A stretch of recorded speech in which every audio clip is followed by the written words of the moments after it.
Okay, I understand. So anyway, we're back again with you. This is the low fuel switch. You can see there's 5 wires here. And that was the 5 wires that go right there. Okay. This is the telltale where all the lights were on the dash. And it gets integrated into the main harness. Okay. This is a 7778. All that venting system comes out. Max supplies this piece. You break it all down to there. You put this in, strap it in. Now we hook into here and all of the vents and stuff in the dash. There are 2 vents in the dash that'll connect to. So that's all your air conditioning. Of course, you can recognize this as the old cigarette lighter switch, and the new one has a cigarette lighter, so there's your 2 wires. When I was talking before, you see these are the beanies. You twist the wire, you put it in there and just crimp it. Nice, clean. You don't have the inlines. You say, well, what about inlines? The problem with an inline, you'll have 2 pinches. This, the wire's twisted together, you put it on there and pap it. That's a much cleaner harness, I feel, than doing it the other way. Also, you see here, all the tie wraps were taken out because this wire won't catch on anything, right? All of these are all taped. All the harnesses, no tie wraps in here at all. Okay. This is the original dash AC control. Now Mac has a place for that in his unit. These wires are all standalone. You got the electrical coming over here. It's standalone.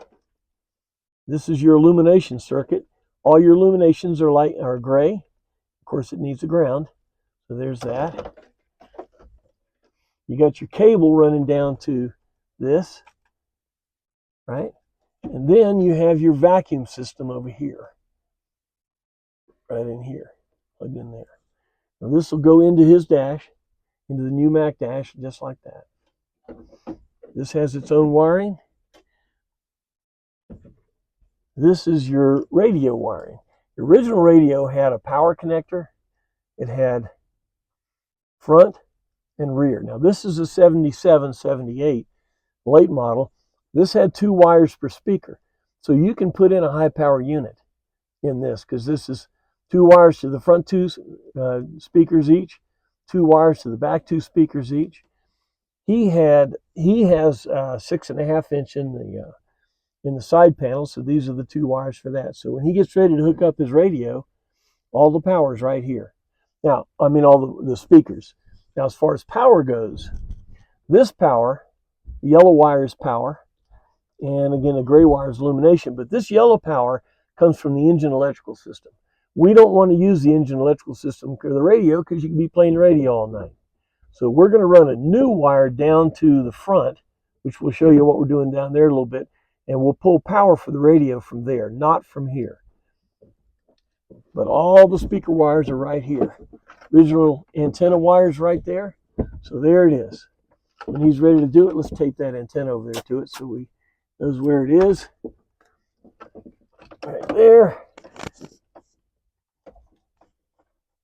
It's real important to keep this thing clean. When you have the shell on here, you'll have the openings. You unscrew them, then you'll be able to pull them out because you have this service loop. You pull them out and work inside, plug them back in, and screw them back in. That's the whole idea of this, a service loop. For you 77 and 78 guys, there were 2 flashers. The early coaches, you know this, you could turn your turn signals left and right and the engine's off. Well, the reason was they only used 1 flasher for that. Well, on the 77, 78, somebody complained. As you see here, there are 2 flasher modules. One of them was buried way up into the dash. The other one was clipped, well, actually, it was clipped onto the back of the dash. The other one was clipped over here to the side where all of them were. So what I did, I relocated the second flasher, taped it to here, and snapped it to where there, so you got both flashers down here. If you ever need to get to the flashers, you can do it. Now he's got equipped with electric wiper system. This is your speed control. This is a diode pack that you have to hook into it. And then this is your speed control on your variable right here. Also connected to that, this blue wire goes to the washer. So when you push that, the blue wire will have the washer squirt. This is all, this has its own harness. It's way over here to the side. It has nothing to do with anything else. No way that you can get them confused or anything like that. All right. So, and I don't say so trying to figure out what I'm going to say next. That was one of the things, you know, went to Toastmasters and they're talking about doing talks and things. You can't say and you can't say so. That's not fair. You know, those words are technical words. For me, anyway. In video, I told them to get some beanies. This is the beanie size you need. You get a little bigger beanie, and you get a little smaller beanie. This set, I think, where'd you get this on eBay? You get this on eBay? I got it on Amazon. There you go. That's exactly what you need. Like $20. 20 bucks. This is what you need to do this. As you see, I didn't put any Scotch locks. I didn't put any crimps in here. Everything crimps like that. Can you do this at home? Well, sure. Why not? What makes it easy? Get all that stuff out of the way. When we went in here, you can see his dash is in pretty bad shape. All the uprights were broke off. Really, the only thing holding his dash up was the steering column. Wasn't much hard to break out. It was already broke. You don't need all that big stuff. The shell, tell you what, let me hold your phone. Yeah, there you go. That shell will go right on top, and you stay there on the dash. Let me show them. Here's the panel that goes to the right. This panel has in it main auxiliary fuel, ICC1, which is an accessory line, and ICC flasher. See, it's spring-loaded. These two blue wires on a harness goes over to the headlight switch. You're going down the road and you want to flash the trucker. Headlights off, on, off, on. Real nice setup. We've got a special gauge. What was that gauge that's going to go in here? Exhaust temperature. Exhaust temperature, because this is a diesel. Okay, and then we have one of the two vents for that air conditioner control that we put in. And this goes right in here.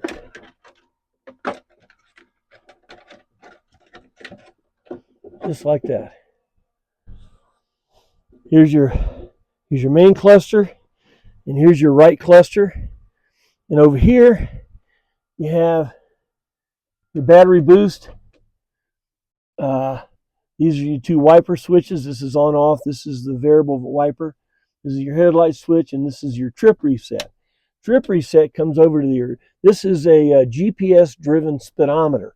It does not hook up at all to your cable. Matter of fact, we cut the cable out. This is the dongle. You have the dongle, the sender, or whatever you want to call it. You put power to that baby and it works. You can see here there's a little display in here. This will give you compass reading. Yeah, compass reading. Trip A and trip B. And you control that from this right here. Really nice speedometer. All right, so that is the basic wiring of the Mac Dash. Now tomorrow we'll do another video, and it will be putting the shell in. I'll show you how to put the shell in, and then we're going to hook up the dash AC control. It'll go right in here, and he's building it. Where's that double dent, that panel? Yeah, here we go. Here we go. See, this panel will serve right in here. In here will be the AC control and a double-din radio and the infamous cigarette lighter. Each panel comes out on its own. Each panel has a service loop, and everything can be worked on. That's the beauty of Mac's dash. This is called the MiniMac. You can see it's much smaller. Doesn't hang down here like the Mac Daddy. It has nice curves to it. Hard finish on the front, like a lot of dashes are today. Very little upholstery to have done. On the Mac Daddy dash, it's completely covered with some finish, and it has to be stitched. So you'll have a couple of $100 in just doing the stitch. This is a hard back surface. You can just color key that to your dash. If you want to pad it, you can, but you don't have to. So there we go. One good day's work. Let's go out here and see what Mark's doing out here. Let's see what we got out here, brother. Yep. To the front. To the front. To the front. Woo! Look at all that wire. Getting rid of all this. You see right here, he's going to have a combined switch. This is the ACR-160 Semlax right here. You've got orange wire from your trigger that used to be for the boost solenoid hooked in here. This is A1. This is your main circuit for your engine electrical system. This is A2. This is where the living air electrical system will be hooked up in here. It's going to clean up all this. We get rid of the isolator. We get rid of the battery boost switch. And a whole raft of wires in there. Want to keep it clean and organized.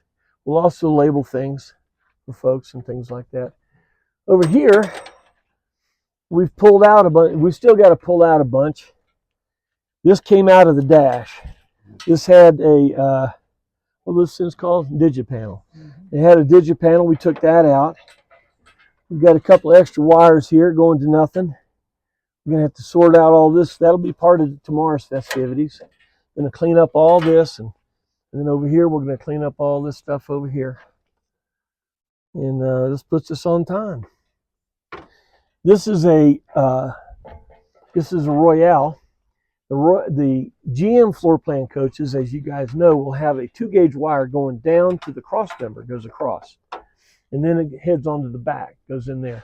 This coach was a transmode when it got to Coachman. It did not have that 2-gauge wire. That's the one going to the back. That goes to the back. Well, yeah. we gotta have something bigger than that. Oh, I know. Because we're gonna have the batteries up front, and we're gonna feed the generator from up here. All right. The way we're going to do that is we're going to run this 2-gauge wire just like they did on the GM floor plan units. We'll come off the Semlax A2, come down across, and we'll head back. We'll go under the coach. We'll head back to the 2-gauge, and this will feed the generator. Okay, now we are going to have a battery in the back, and we're probably going to hook it up to the generator, but, well, actually, we could hook it up to this. That's a good idea. But we need to get power in the back. Why don't we put batteries in the front? Well, 1, you're looking down at them. 2, they're in the front. And 3, if there's a fire in this coach, chances are it's an electrically ignited fire, Class C fire. How do you turn off a Class C fire? Turn off the power. You can rip this hood up and flip the switches we're going to be putting in here. The electrical will be disconnected and maybe the fire will stop. That's the reason we do it. A lot of folks ask, well, why do we take the batteries out of the back? Well, you know, you want to have a little bit more weight up here for traction. Not that that's going to really pay attention to it. But getting it off the back, putting it in the front, I think is a good idea. And to locate all your power sources in the front, and you can service them, you can turn them on and off, you can do whatever you need to do up here. I think that's a much safer way to go. All right? Well, look, tomorrow will be another big day. And I hope you'll be with us. Chad's coming over tomorrow at some time. Hopefully it'll be later. Did you hear that, Chad? Did you hear that, Chad? Hopefully it'll be a little later because we got a little bit more here to do. And remember, I've got another dash. Actually, the one Bonneville Garage is the Mac Daddy dash, the little bigger one. But the wiring is the same. You want the same service loop, the same concepts of tape, no tire, all that stuff. All that stuff stays the same. All right. Well, look, I hope this helps a little bit. Some people said that they were happy they wanted to see this go on, and well, that's as close as I can get without you coming over. You know something that's crazy? Here, I'm in Utah right now in the winter. I got a shirt on. The sun is your friend. I'm starting to learn about this weather stuff, you know. The sun is your friend. How it works in the real world. How it works in the real world. That's right. The real world is not Florida, boys. All right, look, thanks for being with us. Hit like and save and subscribe and all that stuff. Go to Patreon. Yeah. Go to Patreon, be a ranch hand, and be involved in this. If you want to get with Mac, call him up, tell him you want a dash wired the way I want it. He'll get a little ornery on you for a minute, but that's all right. He deserves it. He's been doing this long enough. He can do that. He can be a little ornery with you, so don't be ornery with him. He makes a good dash. All right, guys. See you next time.